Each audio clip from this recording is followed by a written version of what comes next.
Maybe in our area, real estate transactions begin with a handshake and a promise, but if you're really serious about nationwide listings, you need the Century 21 network and trained agents. C21 BHJ offers the unique Golden Ruler technology, a proprietary system that places or searches property nationwide and provides instant messaging to you.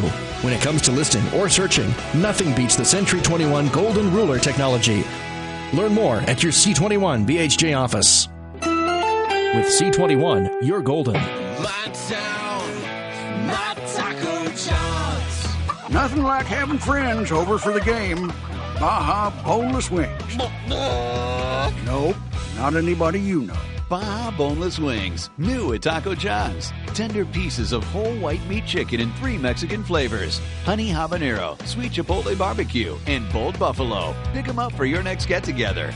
My town, my Taco John's. Located in Sheridan and Gillette. It's time to get your weekend back at Sheridan Ace Hardware and Connect Home Center. Check this week's Country Bounty for the sale flyer and save on a 10-piece foam brush assortment pack for $1. A 3-piece paintbrush set is only $5.99. Frog Tape Pro Painter's Tape is only $5.99. Of course, check the #1 selling paint in Royal, starting at $23.99 a gallon. Check for the flyer on this week's Country Bounty and get your weekend back now through February 6th from Sheridan Ace Hardware on Coffeen Avenue and Connect Home Center on South Sheridan Avenue. Help Holy Name Schools celebrate Catholic Schools Week, January 27th through February 5th. Hi, this is Gabriel Rochelle. Holy Name School has been a wonderful experience for me. Holy Name is a big family. I enjoy going to Mass every Friday and being able to speak freely about God. We're taught fundamentals such as respect, responsibility, and integrity. Holy Name has been a positive experience for me, and I am so glad I am here. Catholic Schools Week, January 27th through February 5th. Call Holy Name School for more information at 672-2021. With all the new electronics in the house, time to load up on accessories and make them great. Hi, this is Ryan from Radio Shack in Sheridan. We have all the accessories from toys, iPads, cell phones, e-readers, digital cameras, and more.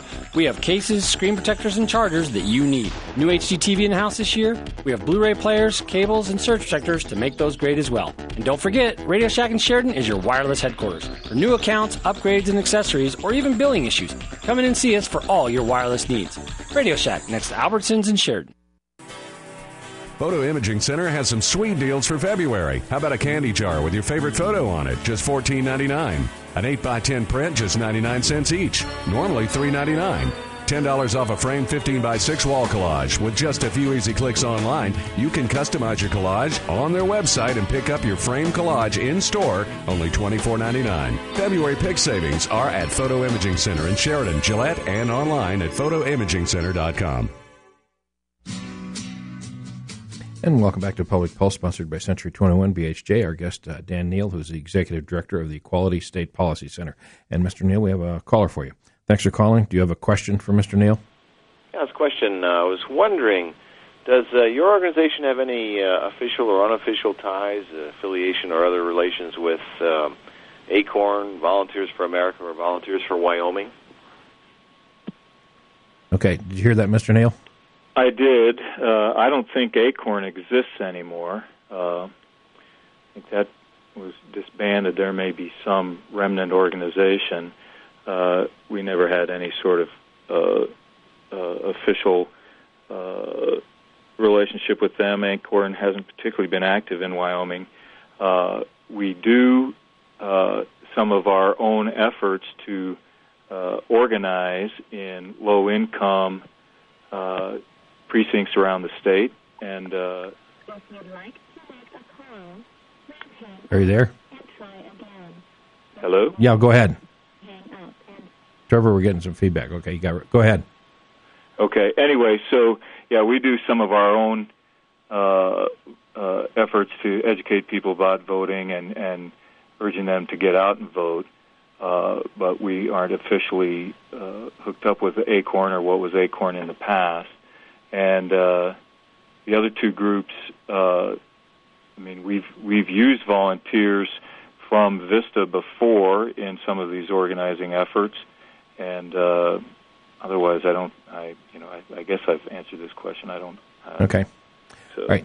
Now, another issue is that, and I believe you sent out a news story either yesterday or day before, having to do with the royalties that are not being paid on natural gas that gets flared, specifically on school trust lands. Do you want to explain what that issue is about and what you think ought to Right. be done? Yeah, the school trust lands are lands that were given to the state at statehood in 1890. State also owns a few other lands, but the trust lands are the ones we focus on. Revenues from those lands are to be dedicated to the Common School Fund, which then earnings from that fund go to help pay for public education in the state. And the 5 state elected officials control the school trust lands. They have a fiduciary responsibility to maximize income from those lands when the opportunity is there. Originally I think people may have thought that this was mostly about surface use, like grazing. A lot of ranchers in the state pay to graze on school trust lands, and so they pay for that grass. The mineral estate, which is somewhat larger than the surface estate in Wyoming for school trust lands, is actually the key component. So the state owns those minerals. They can put them up for lease. When they're leased, they usually get some kind of a bonus payment. They get a surface rental fee, and then they get a royalty on the minerals produced. So we've been arguing that the state, which has imposed a arbitrary cap on royalties of 16.67%, ought to be getting a higher royalty, because we know that private lessees and some other public lessees are getting higher royalties for minerals they've leased down in southeastern Wyoming. And then as part of it, we've become aware that, as some of these wells are drilled, the companies are allowed to flare natural gas when they can't get the gas to market, or there may be other reasons they flare it as well. The State Land Board on Thursday will consider a new policy which will say that if a company is allowed to flare the gas, on school trust lands, that they have to get that permission first from the Oil and Gas Conservation Commission. If they flare on school trust lands, they would be allowed to do that 15 days before they would have to start paying royalties on that gas. They could ask for an extension for up to 180 days. We originally supported that idea, except that we thought that the 180-day extension was far too long, because we know that in many of these wells, the gas production declines significantly after the first few days and weeks of production, so you might actually lose the bulk of the gas. But then we checked with Texas, and in Texas, their state lands office, which administers similar school trust lands, they have a rule that says anything that goes up the pipe, you pay a royalty on it, and disposition is up to the company. If they can, if they pour it on the ground, if it's oil, or if they can't get it in a pipeline, that's the company's problem. The owner of the trust, which in this case is Texas, as they say, wants its money. And so we've been arguing that the state should in fact look at a rule where they would say, look, if you're going to just burn this gas off, we only have one chance to tax that gas, to get the royalty on that gas. And so we're going to require you to measure the gas that goes up the pipe and determine, some sort of average value of the gas based on the market for gas sold in the state, and impose a royalty against that value. Now, is this primarily a decision by the Oil and Gas Commission? No, this is the Oil and Gas Conservation Commission has to give permission to flare after a well is completed, because it's in charge of conservation of resources. But the Office of State Lands and Investments, which is overseen by the Board of Land Commissioners, is the controlling agent when it comes to trust lands royalties. So it will be up to them to set the royalty policy, and the Board of Land Commissioners is made up of the top 5 state elected officials. Is there a role for the legislature in this? I suppose the legislature could send a resolution one way or another saying what they would like to see the Board of Land Commissioners do, but I think this is a matter of policy that the Board of Land Commissioners sets. Okay. Now, I don't suppose when we're talking about the lobbying there, it seemed the thought that occurred to me would be to just ask them, "Are you smarter than a Texan?" I mean, if Texas is smart enough to do this, it's not like we're saying, "Hey, this is what they do in California or Massachusetts." This is what they do in Texas. And does the rule in Texas apply to all gas produced, or just that on state lands? Well, I mean, remember, this is the same thing: is that the royalty only applies where the state has the property interest, and so in this case, that's on the Texas school trust lands. So that's where that rule applies. The agreements that a company might make with a private mineral holder or some other public holder of a mineral right, I assume that it would be up to them to make their arrangement.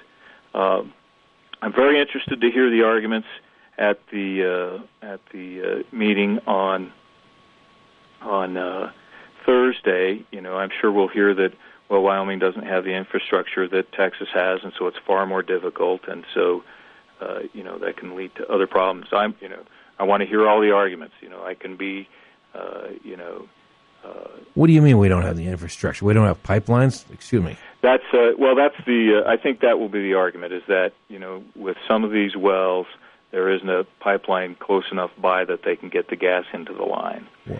And our argument is that, well, but look, these companies enter into these leases as a business venture, and until we tell them that royalties really are a cost that they've got to incorporate into their thinking when they consider taking on a lease, then they won't consider it. And so they can come in and say, well, look, we had no idea we were going to have to pay this royalty, and so it's not fair that you're imposing it on us. And I think if we just say, look, we want, you're going to have to pay a royalty when it comes out of the pipe, that's as clear as can be, and then they can factor that into their business decision making. Well, now, excuse me, but doesn't the state get a cut off of private production also? Well, the state taxes the severance tax. We tax private production, and we impose a severance tax, and we impose an ad valorem tax. So that's a property tax. But those are separate. These are school trust lands. No, I understand that they're separate from that, but wouldn't they would not be paying the ad valorem and the severance taxes on flared gas, would they? I don't think so. I would think that there'd be an awful lot of private landholders. It'd probably be pretty hard for me as an individual mineral holder to say, okay, this is what I'm going to do, because the company would say, well, we're just not going to produce on your land. But for the state to say, hey, you know what, we want the severance taxes, or you don't get to escape severance taxes and all the rest of that stuff if you just because you flare the gas. Flare it if you want to, but you're going to have to pay severance tax. Well, that's an even bigger leap, huh? Sorry, I have not looked deeply enough into that. I assume that if they get permission from the Oil and Gas Conservation Commission to flare, then they're not paying taxes. Whether they pay royalties to the private owner of that mineral, I assume depends on the deal they have.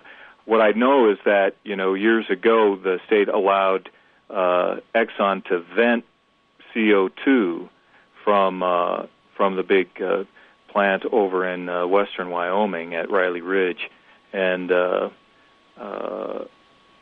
they eventually said, no, you've got to stop doing that. Now we haven't charged a royalty on CO2.